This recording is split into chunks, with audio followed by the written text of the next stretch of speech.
అందరికీ ముందుగా శ్రీరామనవమి శుభాకాంక్షలు. శ్రీరామ రామ రామేతి రమే రామే మనోరమే సహస్రనామ తత్తుల్యం రామనామ వరాననే. శ్రీరాముని చరిత్ర చూద్దాం రండి ఫ్రెండ్స్. శ్రీరామ నవమి పర్వదినం విష్ణువు 7వ అవతారమైన శ్రీరాముడి జన్మదినంగా జరుపుకుంటారు.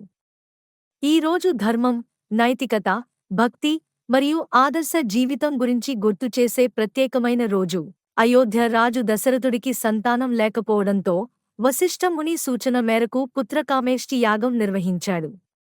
యాగం అనంతరం అగ్నిదేవుడు పాయసం ఇచ్చాడు. దశరథుడు పాయసాన్ని తన 3 భార్యలకు ఇచ్చాడు: కౌసల్య, కైకేయి, సుమిత్ర. కౌసల్యకు శ్రీరాముడు, కైకేయికి భారతుడు, సుమిత్రకు లక్ష్మణుడు మరియు శత్రుఘ్నుడు జన్మించారు.